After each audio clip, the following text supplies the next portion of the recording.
Welcome everyone. जय श्री राम। अभी ना एक जो क्वेश्चन देखने वाले हैं ना, बहुत बढ़िया क्वेश्चन है। इसको ना आप वैसे तो फार्मूला से भी कर सकते हो और कॉमन सेंस से भी कर सकते हो। पहले मैं आपको ना एक बार फार्मूले से समझा देता हूँ, उसके बाद आपको ये कॉमन सेंस से करना है। कॉमन सेंस वाला पॉइंट ज़्यादा ज़रूरी है भाई, और फार्मूला तो आप कितने ही याद करोगे, बट ये कॉमन सेंस वाला पॉइंट है और आपको याद होना चाहिए। ठीक है, क्वेश्चन देख लेते हैं। क्वेश्चन नंबर 22 है। इसमें बोल दिया गया है कि हमें कीमोस्टेट है 5 लीटर का, ठीक है, जिसमें हर मिनट 0.2 लीटर पर मिनट फ्लो रेट से चीज़ें आ रही है, और इसमें इनकमिंग है, सब्सट्रेट की इनकमिंग है 25 ग्राम पर लीटर के हिसाब से, और आउट गोइंग है 2.5 ग्राम पर लीटर के हिसाब से।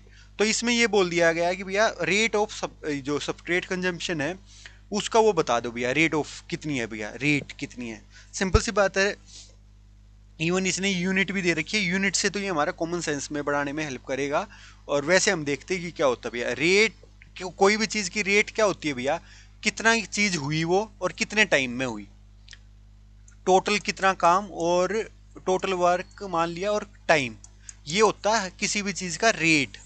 ऐसे ही है कि भैया अगर मैं आपसे अगर पूछूं कि इसमें कितना यूज हुआ, टोटल कितना यूज हुआ हमारा सबस्ट्रेट, उस हिसाब से अपना ध्यान देना हमें। पहले एक ना फार्मूले से देख लेते, फिर हम अपना कॉमन सेंस वाले पॉइंट पे आएंगे। ठीक है, फार्मूला है भैया इसका, सिंपल सी बात है, mu delta S. Delta S क्या होता है, change in substrate concentration. Mu को हम अपना एफ बाई वी से भी लिख सकते हैं। एक फार्मूला बताया था ना, D is equal to mu is equal to F by V is equal to Monod's वाला, ये म्यू मैक्स एस और के एस प्लस एस, ये बताया था ना, उससे ये उठ के आया mu is equal to F B.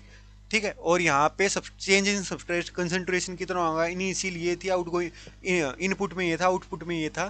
25 input में था, आउटपुट में 2.5 था, तो टोटल चेंज कितना आया भैया, 22.5 का आ गया। 25 में से 2.5 घटा दिया हमने। फ्लो रेट कितनी है, 0.2 है ये दे रखी, और टोटल वॉल्यूम कितनी है, 5 है। और ये 22.5 से करके जब हम निकालेंगे इसको, ये आ जाएगा 0.9 या समथिंग। ठीक है भाई, 9 के ये राउंड आएगा। ठीक है, 0.9 ही आएगा। ठीक है, हाँ, ये एक तो ये तरीका था। ये दूसरा तरीका भी आप देखो भैया, जो मैं कॉमन सेंस से बता रहा था भैया, जो मैंने अभी थोड़ी देर पहले बताया, मतलब बताना चालू किया था, फिर मैं सोचा कि एक बार आपको फार्मूले का वो दिखा देता हूँ। ठीक है, अभी हम देखने वाले हैं भैया कि ये होगा कैसे। तो अभी मैं आपको बता रहा था ना कि रेट क्या होता है, रेट होता है भैया अपना टोटल काम बाई में टोटल टाइम। ऐसे ही मान लो टोटल काम कितना हो रहा है, टोटल मतलब सबस्ट्रेट कंज्यूम कितना हो रहा है, कंज्यूम हो रहा है भैया 22.5। इनपुट में वो था, आउटपुट में ये था, 22.5 पर लीटर कंज्यूम हो रहा है, 22.5 पर लीटर कंज्यूम हो रहा है। बट इन फ्लो में तो कितनी है भैया, इन फ्लो में है बस 0.2।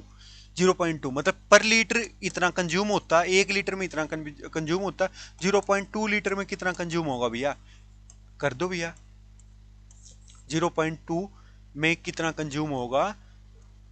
ओ सॉरी, 0.2 यहाँ पे आ जाएगा। अब मैं इसको काटूंगा तो ये 0.9 ही आ जाएगा। ठीक है, 1/5 50, हाँ ठीक है, काटूंगा तो 0.9, यही अपना आंसर है।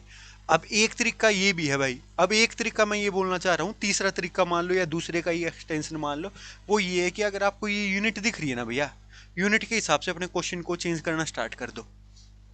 इसमें यूनिट में बोला गया है कि rate of substrate consumption gram litre में होगा। ग्राम लीटर हमें कहाँ पे दिख रहा है भैया, ये ग्राम लीटर दिख रहा है और ये ग्राम लीटर दिख रहा है, ये 25 और ये 2.5, तो ग्राम लीटर में मैं इनमें से ही कुछ मेरे को निकालना पड़ेगा। ठीक है, ग्राम लीटर मैंने निकाल लिया। कंजम्पशन की बात हो रही है तो भैया इनपुट और आउटपुट का कुछ खेल रहा होगा, 25 में से 0.25 घटा देता हूँ, यह आ गया मेरा कंजम्पशन, तो यह आ गया 22.5। अब पर मिनट की और बात हो रही है, पर मिनट की बात हो रही है, और एक चीज बात ये भी हो रही है, ये 22.5 है, ये पर लीटर है, मिनट मतलब लीटर में, 1 लीटर में इतना कंज्यूम हो रहा है, तो इतने लीटर में कितना होगा, इतने लीटर में मैं कंज्यूम करूंगा तो यही वाली चीज आएगी। और अगर आप देखोगे तो पर मिनट भी तो वही चीज है। तो आप मतलब कहने की सिंपल सी चीज ये है भाई, यहाँ से चीज उठाओ, ग्राम लीटर आ गया, और मिनट को हमें इसके साथ वो लगा के चलना है, तो मिनट वाला पॉइंट यहाँ से आएगा, इसको सेट करके देखो, यूनिट्स को कैसे सेट हो रही है, जैसे सेट हो जाए वही आपका आंसर मिल जाएगा। ठीक है, सबसे पहले ट्राई करो फार्मूला पता हो, दूसरा ट्राई करो भैया अपना कॉमन सेंस। कॉमन सेंस क्या है, आपको पता होना चाहिए कि रेट क्या होता है किसी भी चीज़ का, टोटल काम बाई में टोटल टाइम कितना लगा। ठीक है, और फिर ये है कि भैया ये भी नहीं है तो फिर ये कर लो भैया मैं यूनिट मैच कर देता हूँ बस, यूनिट मेरी कैसे भी मैच हो रही है, ग्राम से ग्राम करके कट पिट करके जो भी हो रहा है उससे वो कर देता हूँ। तो ये 2-3 मेथड है, मैं ज़्यादा रिलाई हमेशा उस पर करता हूँ कॉमन सेंस वाले पे। हाँ, रिपीटेड अगर क्वेश्चन होता तो फिर मेरे को फार्मूले वगैरह सब कुछ याद होता, बट अगर एकदम नया टकरा गया तो फिर मैं अपना क्या करूँगा, अपने कॉमन सेंस वगैरह भी लगाऊंगा कि मैं इसको कैसे टैकल कर सकता हूँ। तो अभी के लिए यही क्वेश्चन था और इम्पोर्टेंट क्वेश्चन था। तो enjoy the Joy of life, thank you very much.